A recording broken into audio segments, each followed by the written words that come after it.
इसमें हमारे नाज़रीन में और आप देख रहे हैं मेरे चैनल न्यूज़ टाइम है। इस वक्त हमारे पास 7 जो सीनियर कानूनदान उनसे जानते थे इलेक्शन के हवाले से क्या सोचते हैं। इस वक्त जो लियाकत अली चट्टा उसके बयान के बाद जो मुल्क में जो अफरा तफरी जो इस वक्त जारी है। दूसरी तरफ इलेक्शन आज 11 दिन गुजर गए, अभी तक किसी की गवर्नमेंट नहीं बन सकी। इस वाले से क्या कहेंगे? जी सर।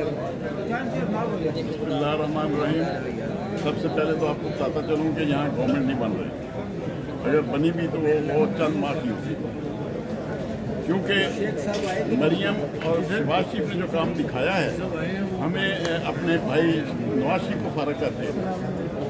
वक्त याद आ गया जब मुगल सल्तनत थी, बाप ने बेटे को कत्ल किया और बेटे ने बाप को कत्ल किया, ये वो दस्ती है।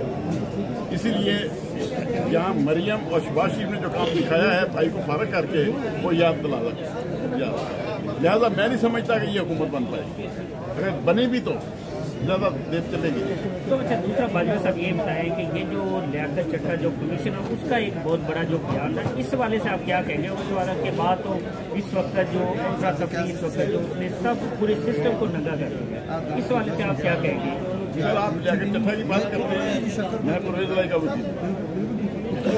इलेक्शन कमीशन ने हुक्म दिया आरओ के भी फॉर्म 45 या कंसोलिडेट कर, मैं मेरे साथ जमात इस्लामी, तहरीक लब्बैक, जमीयत उलमा इस्लाम, पीपल्स पार्टी और सारे नुमाइंदे वहाँ आरओ के पास मौजूद, दोनों कैसरा लाई के और उसके। जब कैसरा लाई के जब हमने रिजल्ट देखा तो जहाँ उसके 790 वोट थे और वहाँ पे 35 वोट थे सालक के, 7 को 0 बना दिया और जो 35 थे उसके आगे 7 लिख दिया।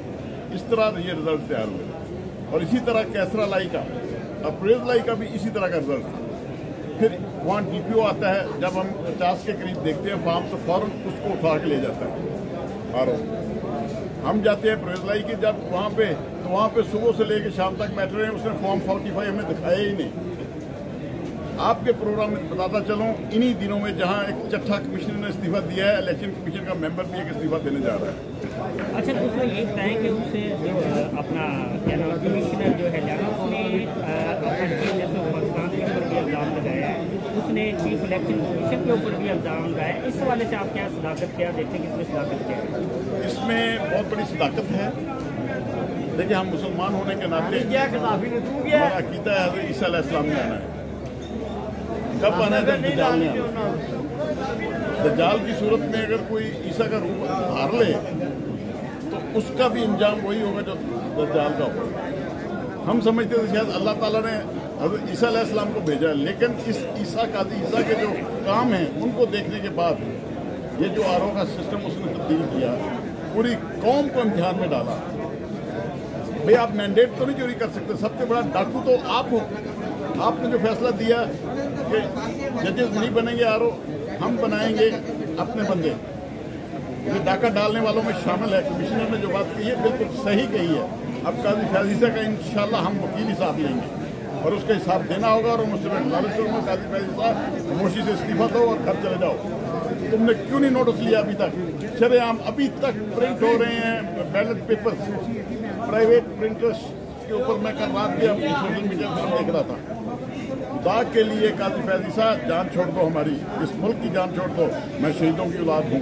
अच्छा, बाजवा से ये बताएं कि कल एक जो सोशल मीडिया पे जो वीडियो वायरल हो रही है और आपने भी देखा कि आप उसका जिक्र भी कर रहे हैं, अब वो मान सीरिया का जो वहाँ इन्होंने इलेक्शन जो कंटेस्ट किया था और वहाँ से ये इलेक्शन हारे थे और वो अपना उन्होंने इलेक्शन कमीशन में दरख्वास्त दी और अब कल वो लक्ष्मी चौक में जो उसके वो पेपर जो छप रहे थे और उसके सारे एविडेंस भी आ गए, तो क्या इस वाले से भी आप पीटीआई को चैलेंज करेंगी?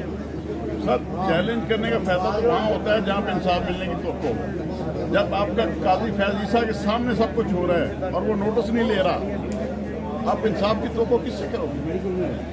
जब आपका काजी खुदा इस काम में मुलव्वस पाया जा रहा है और वाज़ेह तौर पर कमिश्नर कह चुका है और उसके बाद हमें इंसाफ की तो नहीं, ये इंसाफ आवाम खुद लेगी, जेल में रख लेना।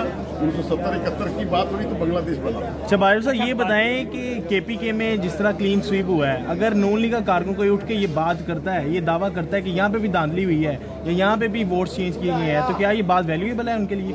जी बिल्कुल उसके वैल्यूएबल बनाना चाहिए, उसका चेकिंग करवानी चाहिए बाकायदा तौर पे। देखिए हर स्टेशन पोलिंग स्टेशन पे पोलिंग एजेंट होते हैं जिनको फॉर्म दिया जाता है, तो लाए ना नून लीग वाले वो फॉर्म।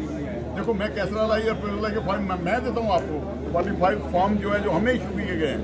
हम चैलेंज इसलिए कर रहे हैं हमारे पास फॉर्म मौजूद है। जब देखो भाई मैं ज़्यादा बात नहीं करता, एक शख्स से आपने पार्टी छीन ली, उसका इंतखाबी निशान छीन लिया, उसकी बीवी छीन ली, उसके बावजूद अवाम ने कहा नहीं हमारा लीडर इमरान खान है। तो इन हालात में फिर आप अपनी राय मत बनाएं, अपने आप को मत दलाइल दे के अपने आप की तसल्ली करें। खुदा के लिए इस मुल्क का सोचो, खुदा के लिए मुल्क का सोचो बस। अच्छा लास्ट मेरा क्वेश्चन ये है कि मौलाना फजलुर रहमान जो पहले जो कि PTI के बानी तमाम जो आप लीडर तनकीद करते थे, अब आपके एहतजाज में आपका हिस्सा बनने जा रहे हैं, इस वाले से आप क्या कहेंगे? हमारा एहतजाज नहीं, पूरी कौम का एहतजाज है। इस मुल्क को बचाने के लिए ये करना पड़ेगा, वरना आज मैं आपको बता दूँ, आज जब घर से निकलने लगा खुदा की कसम, जब मुझे बताया गया कि मेरा जो गैस का बिल है 48,000 रुपया है, जो 3 से 5,000 होता था, एक चूल्हा और एक मेरा गीजर चलता है। अभी मैं कोर्ट में बैठा था, वकील साहब कह रहे थे मेरा 70,000 आया, और ये बिल हमें ही आने हैं। ये सरमायादार जो जहाज़ों पे उठते हैं, एवन फील्ड चला गया, कोई जाती उम्रा चला गया, कोई सरे माल खरीद लिया, ये हम खुदा के लिए आप साथियों से ये कहूँगा सच्ची खबरें बनाओ, वरना तुम्हारे बच्चे भी तबाह हो जाएंगे। मैं शहीदों की औलाद हूँ, मेरे चचा के कमरे में पाकिस्तान का मतलब क्या ला इलाहा इल्लल्लाह नारा बना है। आओ मेरे घर में आके देखो मैंने जितनी कमाई की है, मुझे पता है। कैसे करूँ यार, अल्लाह की ज़ात है ऊपर, इंशाल्लाह ये मुल्क बना है पाकिस्तान का ला इलाहा इल्लल्लाह के नारे पे। बाजवा साहब, आप इस्तीफों की बात कर रहे थे, आप बड़ा